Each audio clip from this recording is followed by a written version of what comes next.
La la la. Like getting it back. Well, hello people and welcome to the answer stage. I heard some other stages are pretty loud. So let's give it up for the people who are going to come here on stage and for yourselves too. Just be loud, please. Like applaud, like something. Thank you. Thank you. My God, the laziness after a good lunch. I hope it was good. I hope you enjoyed it. And I am sure that you're eager to hear what the experts on this topic are going to say during the panel. So a little introduction. It's been over a decade or almost a decade now since Satoshi's white paper and the world-changing promise of blockchain, cryptocurrencies, and tokens has changed the minds of people and the walks of life. A lot of things have changed, but the promise stayed. This panel will address the questions on how are the apps being developed, what is the use case, how to deal with skepticism, which is still here, and how to find people who are willing to work in it. Is the tide changing, actually? That's the main question. I am eager to hear about this too because it's very modern and we're very trendy, but from this perspective it's going to be very, very, very interesting.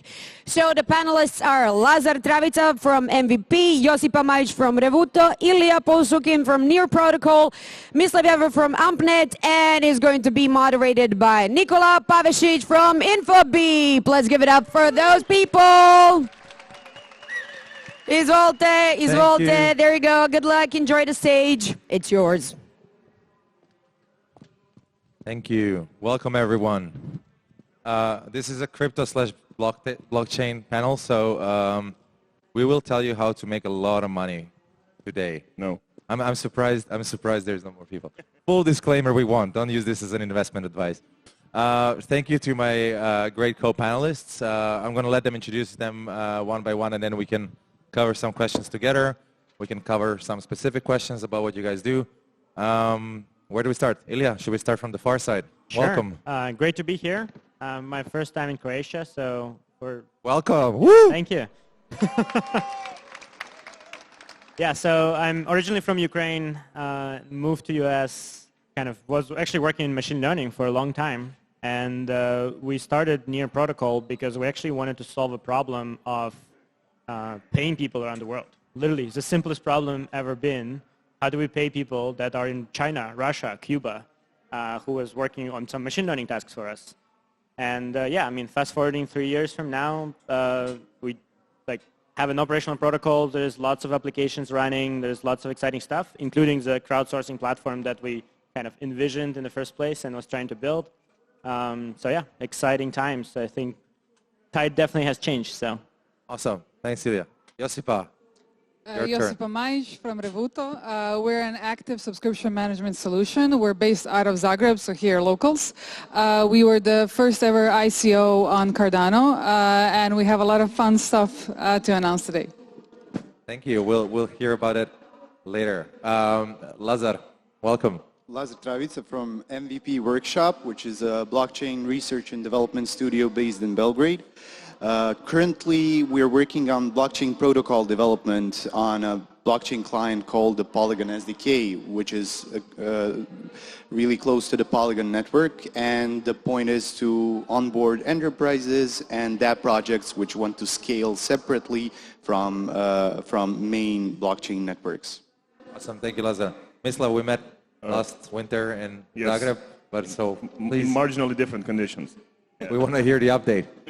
Well, I'm Mislav from Ampnet, and what we do is we build a cross-chain platform for bringing real-world assets such as real estate, renewable energy, company equity, etc., onto blockchain as tradable blockchain tokens. Basically, I think for the core team, this idea has been kind of like a logical thing that has to happen one day. So, you know, and there's a lot of teams working on the same problem. We believe we have a novel approach by not running the platform ourselves, but white labeling it to anyone who wants to use it. And yeah, that's basically what we do these days. Awesome, thank you. I'm going to disappoint the audience a bit because I'm a bit of a regulatory geek. So I don't know, it's super boring. But it's an interesting market right now. Regulators come in waves a little bit. What is your personal opinion from the perspective of your project or just overall with the regulators push? As I said, it comes in waves. Do you like it that way? Do you prefer to stay it as it is? what do you think has to be done? I'm here partially to defend the regulators as well because they have a hard job, but I know they give you a hard time as well. So, Josipa, maybe you can, or yeah. Sure. Yeah, they have a challenging task to keep up with everything. I mean, to be honest, even sometimes us who are part of the ecosystem have a tough time catching up with everything that's happening. In our case, we have two kind of fronts. One is the fintech, which is the front of the company, where we have traditional licenses, where we're issuing virtual debit cards, where we are essentially being passported a license from Lithuania from our issuers partners. So we go way back with the regulators. We know a ton. And then there's the crypto DeFi space, which is kind of still the wild, wild west. One of the interesting things about us is that we've done an ICO on our Croatian entity on the DOO, and it was fairly friendly from a regulator's perspective. So far so good. Not to spoil anything or not to give any credits too early. Knock on wood, yeah. Yeah. So I would say it's a positive platonic relationship. We're not too close, but that's it's kind of a positive thing at this point. So, you know, the regulators, it's obviously going to be a lot of back and forth. It's an open dialogue. As you said, they have a really kind of ungrateful job to begin with. But I guess we're going to meet them in the middle. Yeah, would frenemies be the right word? I think it's a good, I think it's a good choice, yeah. Frenemies. Yeah, frenemies. Ilya, you wanted to add something about...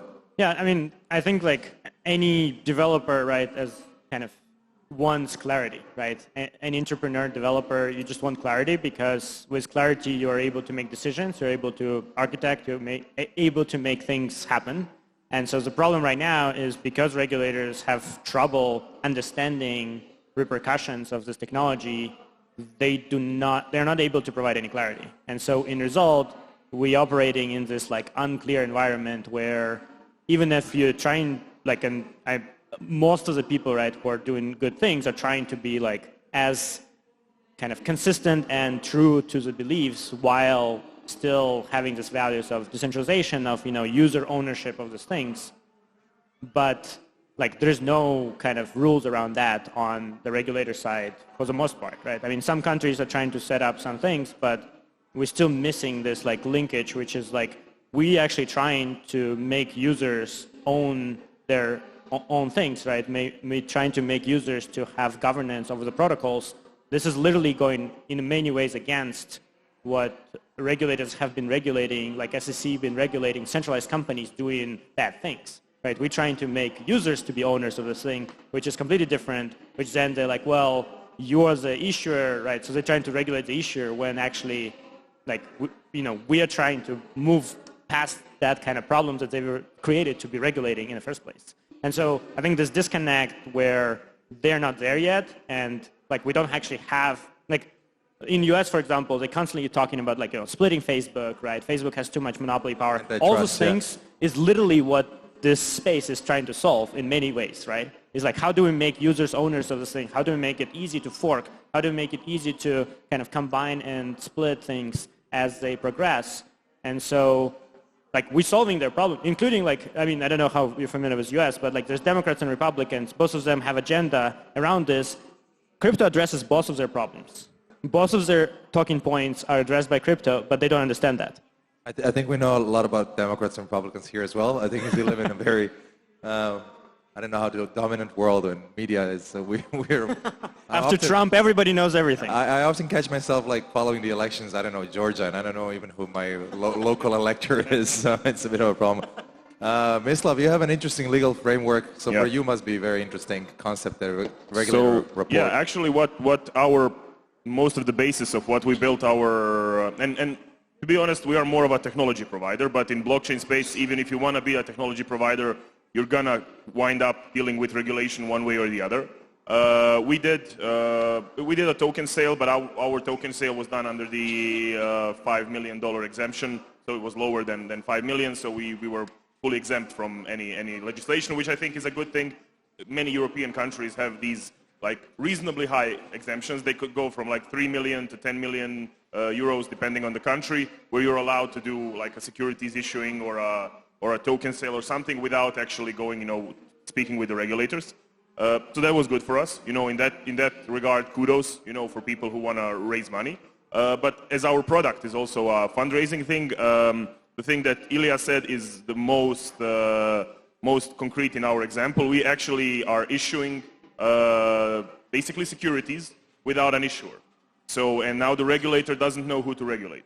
And that's the problem. The space should be regulated, but the approach that was used to regulate it cannot be applied here because there is, in a formal sense of what is an issuer, an entity issuing the tokens, it doesn't exist. It does not exist in a form that it's a company or a person. It's a protocol. Yeah. So either you're going to regulate the nodes, which are, executing the protocol, which would also be really difficult to do and quite detrimental to the space as a whole, or you're going to admit that this is so different that old rules shouldn't be applied and speak with experts to apply a whole brand new set of regulations that has nothing to do with the old regulations, and that's tailor-made for the way this space works. So that's my opinion. And it's... yeah! There you go. But you also don't have problems with regulators. Yesterday we had a drink and you said your emails went to spam because you had a blockchain signature or something. No, we had like a blockchain fundraising platform, and that's not a regulator. That's like Google, and then it was like AmpNet, the blockchain fundraising platform, and then all of my emails went immediately to spam. Like whoever I sent it to a guy from my own company, and it went to his spam. So, that's... Which provider are you using? Gmail. All right. But that was like 2 years ago. So. Okay. Lazar, your opinion on the whole situation? Well, I'd say because in the past we've had projects come in and people would become completely paralyzed by the lack of clarity about what they need to do and how they need to regulate their business before starting. My only opinion on that matter is the only successful projects that have overcome that hurdle are the projects who have realized that it's not a battle that you fight once and then have a carefree business development, but it's a struggle, a constant struggle that you need to be on top. And basically, if you have an idea how you want to modernize your business using blockchain, just go with it and stay on top of all regulations, communicate with your regulators, and everything will clear itself out. You cannot expect to have a clear picture before starting the development or starting the company. Awesome. I mean, so we have everything from uncertainty is bad to complete rehaul, like overhaul, to we need more certainty, and it's a constant struggle, right? Another general question, and I promise we're going to go more, hopefully more deeper into the topic. Cryptocurrency volatility. How does it, in your opinion, affect the development of blockchain as a technology, the future of blockchain? Like, what do you guys think? Is it late? Well, I think the greatest move, and something that spawned off the DeFi summer, in 2020, was basically the emergence of large usage of stablecoins. So, there is the investor who wants to participate in the protocols, who wants to invest into certain assets or, gain a yield, lend money, borrow money, and the volatile assets are completely not fit for this purpose. I mean, they can be, certain people have certain tolerances to things. Yeah, some people are willing to take this risk, but I think it's a very good situation now, much better than it was, let's say, in 2017 or 2016, where we have stable assets, which are used kind of as base trading pairs, and then we have the unstable assets, which are, used for speculation. So I think it's a much more healthier. I think what was unhealthy was when in 2017 all of the teams tried to make their own token the thing with which you pay on their platform, because that doesn't make any sense. I don't want to, pay for your service with a token that can go 50% up and 50% down. These days, it's a bit different. You can stake the token and then you can get certain rights. I'm not a super favorite for a lot of purposes of staking. I think they have purposes in like being validators on chain and things like this, but just staking for the sake of staking, I think it's, a consequence of the bull run. But I think now having like the investment part be a token and then the utility part be a stablecoin, I think that's a great dichotomy. That's an interesting approach. Ilya or Lazar? Yeah, I mean, I definitely agree. I think stablecoin is kind of the way to, like, as unit of account. And so it makes total sense that kind of pricing and ability to trade kind of into with stablecoin. And then we have tokens that are representing governance, that are representing share of the network, share of the project, share of something that accrues value, right? And obviously, yes, it has speculative value short term, but long term people are buying in because they want to participate, they want to be active members, they want to capture the kind of rise of this protocol. And I mean, it's true about layer ones, it's true about applications, it's true about fundraising for kind of real world as well. So. Lazar, you wanted to chip in as well? Yes, I think that more and more the market conditions for different cryptocurrencies are just illustrating the health of the ecosystem, the health of the project that you are willing to invest in. And I don't think that's a necessarily bad thing from perspective of somebody who is creating a project on its own, because you need to have constant re-evaluation of your project, of your ideas, and that's something, a clear indicator of that is how the market is responding to your project. I think that's a good thing. It's a short feedback loop. You see the people's emotions. You see if people are pessimistic around your project. You see if people are overly optimistic as well, which is, in most cases, a worse thing than being pessimistic. So I think the volatility can be utilized as a tool for you to assess whether you're doing a good job or not, and to see how all the community is responding. Of course, what Mislav said around stablecoins, I cannot agree more. It's something to hedge yourself into. So less volatility for more adoption. That's what we want. Josipa, you can add something as well about volatility if you want, but yeah. Sure. Yeah, I would second most of what's said. So yeah, I agree. It's a very good short feedback loop. It's also a way to gauge the sentiment of the community. But you need the stable coins. This is exactly why we have in our setup we have a EUR stable coin to pay for subscription services. So absolutely agree on both. You know, there's good size of the volatility because it is it's your best critic, and it's your best cheering crowd, but you also need to have a stable coin to have a touch with reality. Awesome. One more quick question maybe about adoption as well. As I said, with the intro to this panel, we heard it's been a decade plus right now. Adoption, what's happening with the UX? Maybe Josipa, you as well, because I know Revuta from the beginning, I remember the first ideas and then this whole concept of having very friendly UX. In the crypto world, what do you think is the problem with more adoption, for example, with UX? Yeah, I mean, if you look at it, it's the same thing as if you, had a discussion explaining to banks on why fintechs have a better UX. And if you talk to the banker will be like, it works and we can use it, so... We have a mobile banking app as well. Well, I don't see the problem. And then you go and then use a neobank, and then you realize why this dream of the embedded finance where everything is tucked in really nicely makes sense. The exact same thing I think will happen with the crypto space, where most of the UX is subpar compared to, if you think, for example, any fintech product, and it's just a matter of time while we get there. I mean, we can see some better UXs. Some of them are coming from MVP workshops, shops, so that's a very positive thing. But I think, if we gather here a year from today, one of the things that is absolutely guaranteed is a much better UX and just a much better, experience for someone who doesn't care what's in the back, just wants to have a nice, clean experience. Yeah, I would definitely second that, and for everyone to try Near, because that's literally we built from ground up to exactly address this problem. Every single decision was like, how do we make end user experience way better? How do we hide all the blockchain stuff? How do we remove need to understand private keys, hashes of your public key? Like, what is that, right? Like, why are we asking people to send around some binary strings and stuff like this, right? And so all of this addressed, account model is human, you have human names, you have kind of access keys on all of your devices, similar how to any normal stuff works. It's all OAuth flows for applications, and at the same time, it's all crypto, it's all secure, it's all owned by user.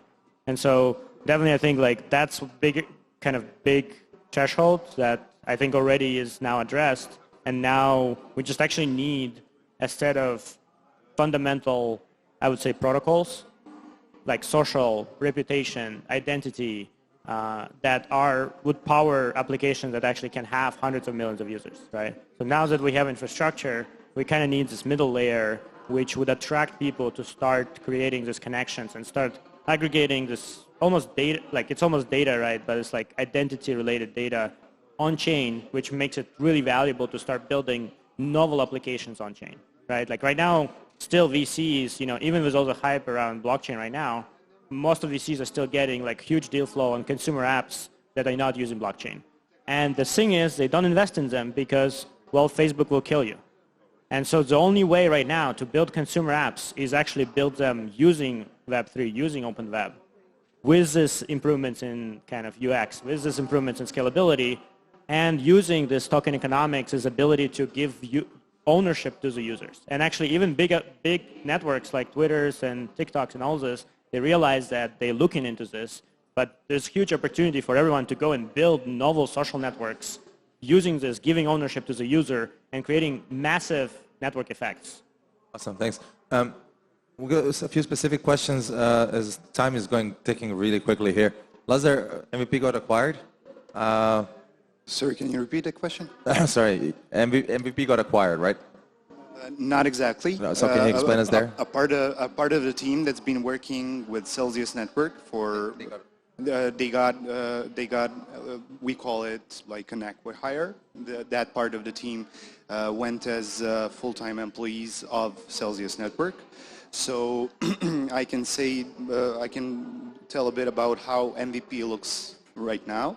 MVP is trying to reorganize as a venture builder. What that basically means is to present itself as a hub for blockchain research and development. We have teams specialized in ZK proofs, people who have committed a lot of their time going in deep into this cryptography, trying to understand it and have the domain knowledge. The guys in the crowd, blockchain protocol development, making the blockchain nodes, making the software that makes the network tick.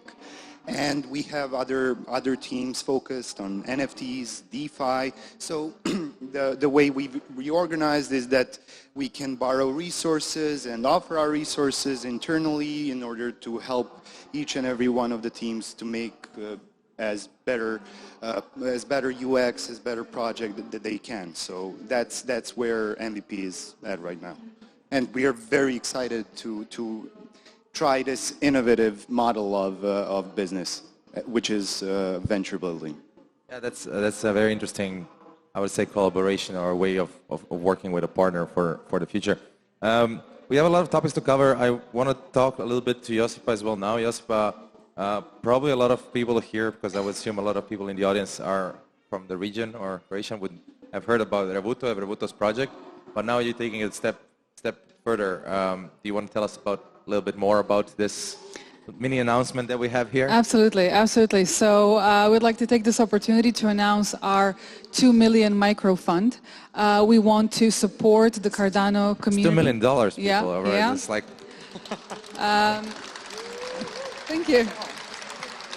So Revuto wants to be your first ticket prior to your ICO. So if you're thinking of building on Cardano, what we want to do is we want to write your first check.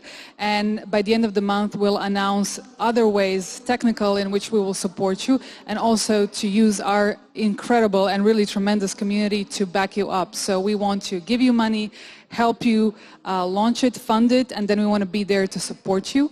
We'll be making our first investment by the end of this month, and we'll be announcing more news soon, just prior to our listing that will be happening in a couple of weeks' time. See, people beside Revuto, people are clapping as well. That's good. Exactly, yeah, we do have our Revuto team members, so they have a big R on their T-shirt. You can go talk to them. Talk to them as well. That's a great announcement. Can you tell us who's the first investment?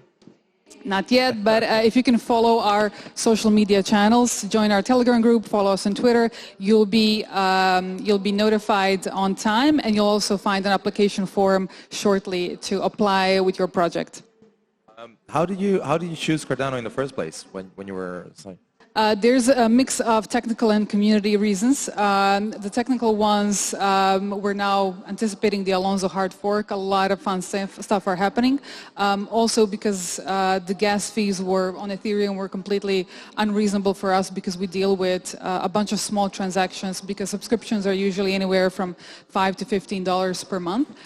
But also one of the really big components is just how strong and supportive the Cardano community is. And I think that's one of the reasons why we wanted to announce and launch this fund is because it's really all about growing it from the community. But because Cardano is using Haskell as a very, let's call it exotic programming language, there are certain challenges in terms of building and scaling up the development process, which is exactly why we want to be kind of the biggest builder community. Awesome. Thanks. Mislav, maybe we're going back to your interesting topic as well there. You're creating this bridge basically between decentralized finance and real-life assets, right? How do you manage to store, like basically just store value for your users' coins and then also provide incentives at the same time? Is this something that you had to think a lot about? What we want to do is we want to create an opinion-agnostic platform where we don't really care whether or not the real-world asset is actually valuable. You know, it could be a house that's on a plot that nobody's going to buy ever, and I couldn't care less. It deserves to be tokenized, right? Because for me, the biggest problem with tokenization platforms up until now was the permissioned nature. You go to somebody, ask them, hey, sir, could I please tokenize this? And they say, no, you got to get Deloitte, and they got to tell you that you're an A-plus asset that deserves... I'm like, no, look. There's a framework. AAA. Yeah, AAA, yeah. No, dude, you got something, you want it on blockchain. You should have it on blockchain. What we did is we built a framework that right now works basically in the European Union. We're trying to tackle the US market and the general worldwide markets. So there's two approaches. Either we just give you the technology and then you do your own regulatory stuff. But then you don't get the check mark, right? You can do whatever you want with the technology, we license it, and you have some tokens, but we, as a company, will never kind of support it officially.